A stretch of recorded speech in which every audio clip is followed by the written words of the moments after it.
प्रातः क्लास चल रहा था 4/12/1968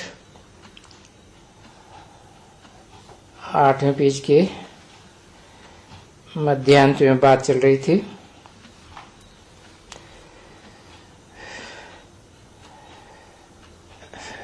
तमो प्रधान मनुष्य बन जाते हैं। उन तमो प्रधान के पीछे ये मनुष्य बैठ करके क्या करेंगे? तमो प्रधान राजा ही तो बुद्धि भी है तमो प्रधान। तो फिर इनकी ऐसी बुद्धि होती है। बाबा को टोली याद आ गई।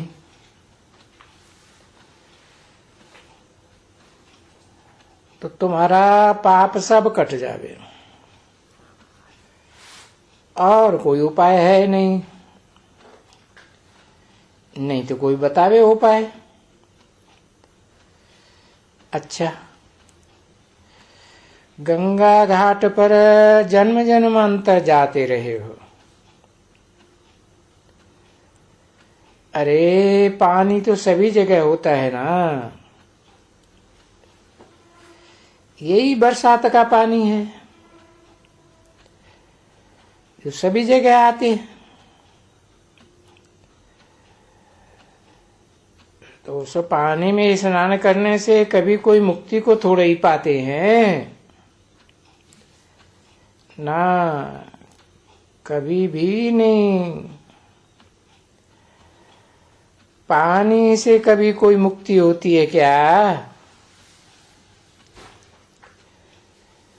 ये समझना तो बिल्कुल ही बेसमझी है।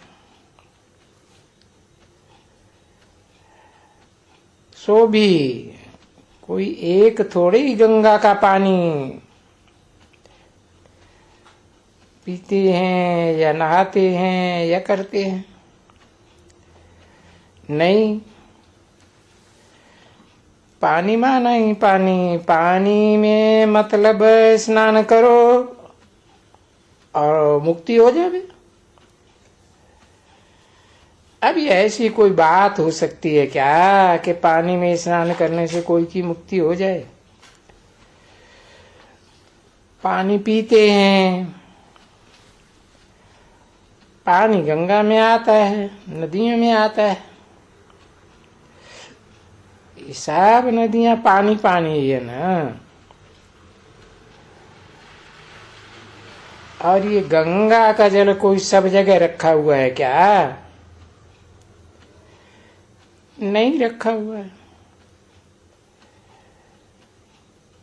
अरे पानी तो विलायत में नहीं मिलता है क्या? तो यहाँ तो बहुत ही राजे वैष्णव बहुत पक्के ये अनुभव बाबा बताते हैं। वो विलायत में जाते थे ना स्टीमर में, तो स्टीमर में गंगा का पानी जाता है, उनके पास ले जाते थे और फिर जाते ही रहते। तो ऐसे भी बाबा ने राजाएं देखे हैं। गंगा के पानी का इतना बहुत महत्व रखते हैं। बाकी क्या कोई विलायत में पानी नहीं मिलता है क्या? वो भी तो पानी सागर का ही होता है। पानी तो सागर से ही निकलता है ना।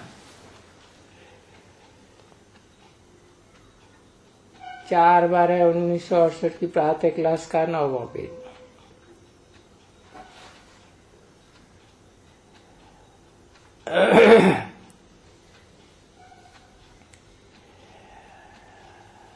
और स्वर्ग में तो देवताएं कहते हैं, अभी तो देवताएं नहीं है।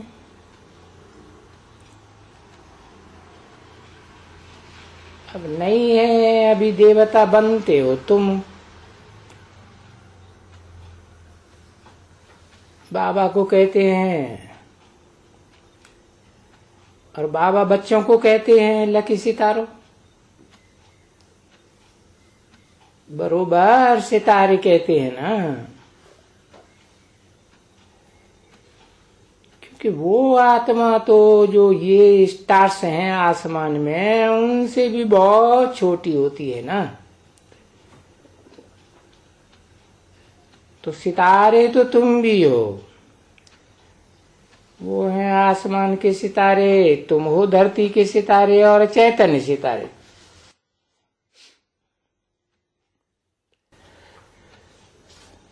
तो तुम पृथ्वी के सितारे हो, तुमको ऐसे कहा जाता है। उनको आसमान के सितारे कहा जाता है। कोई समय में तुमको देवता कहेंगे, उन आसमान के सितारों को देवता तो नहीं कहेंगे ना। उनको क्या, वो तो सितारे ही सितारे हैं। और तुम्हारा शास्त्रों में गाया हुआ है,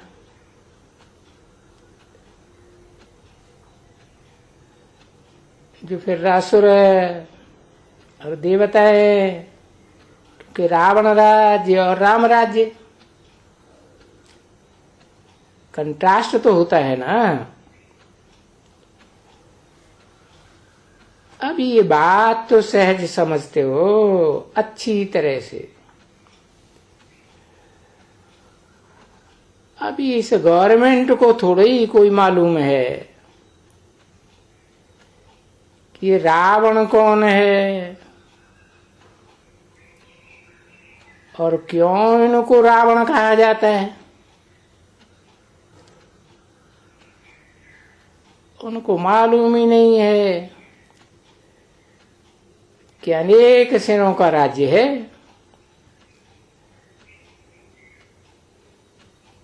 वो तो समझते हैं प्रजातंत्र राज्य है हमारा। अब प्रजातंत्र में कोई एक का राज्य है, एक की बुद्धि चलती है क्या? तो उन गवर्नमेंट वालों को तो मालूम ही नहीं है। और वो रावण राज्य राम राज्य गाते भी हैं कि रावण राज्य में विकार होते हैं। विकार होते हैं तो वर्षा तो होता है ना। और राम राज्य में स्वर्ग की बादशाही, और उसके लिए अभी जितना याद करेंगे इतना सतो प्रधान बनते जाते हो।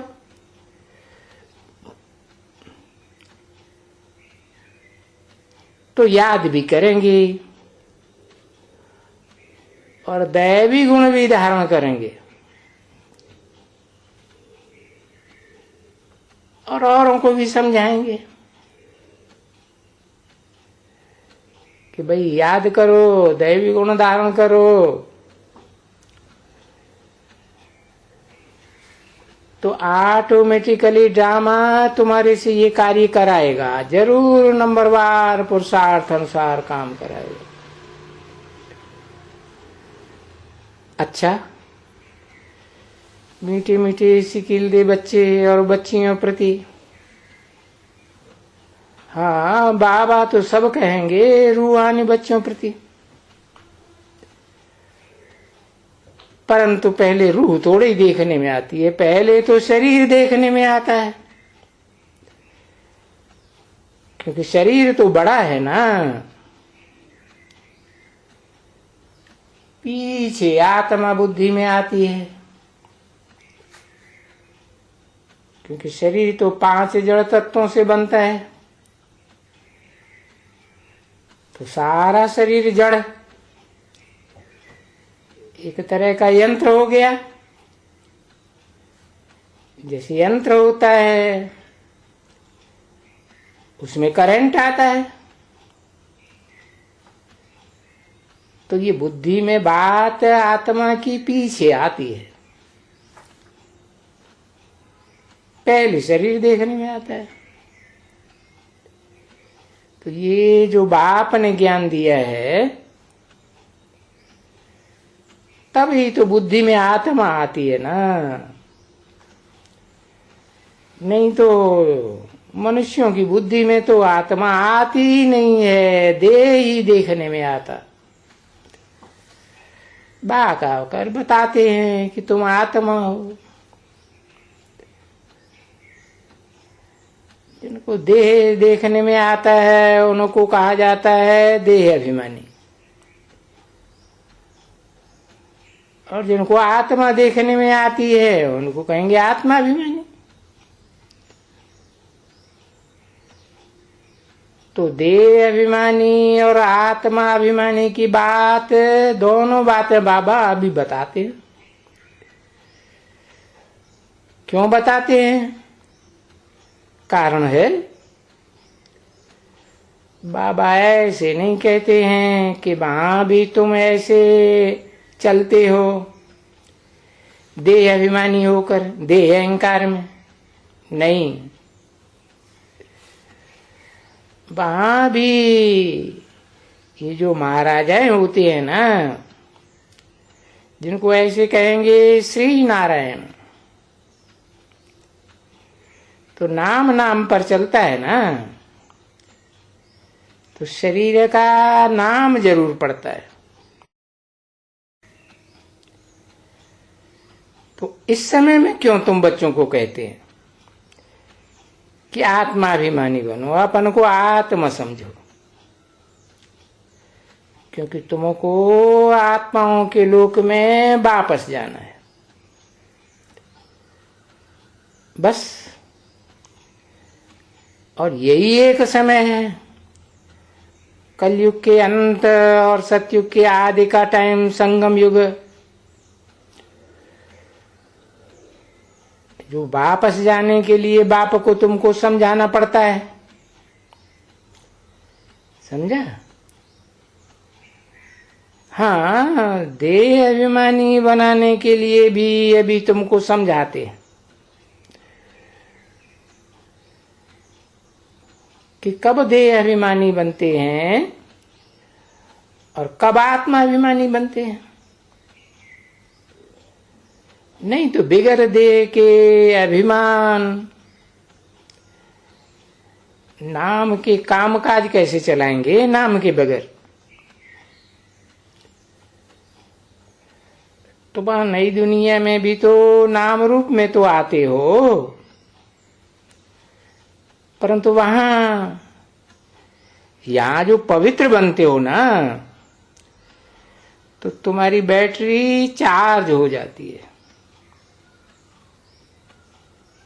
तो फिर वहां तुमको दुख नहीं होता है। बाकी तो नाम रूप बगैर कैसे चलेगा?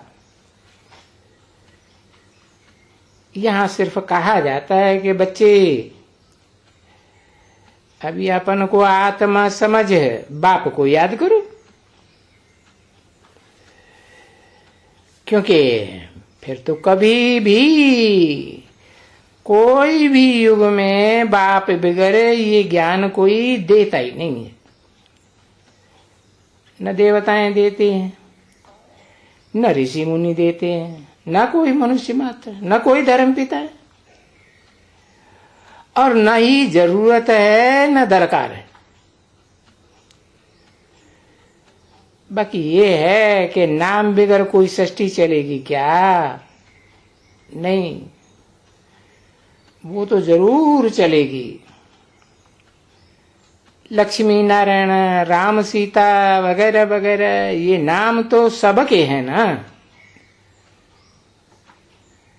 तो अभी कहते हैं कि अपन को आत्मा समझो और बाप को याद करो, तो तुम पावन बन करके और फिर जा करके ऊंच पद पाएंगे। अच्छा, मीठी मीठी सिकिल रूहानी बच्चों प्रति रूहानी बाप व दादा का दिल व जान से करो प्रेम से याद प्यार। Good morning. मीठे मीठे सिके दे बच्चों प्रति रूहानी बाप की नमस्ते।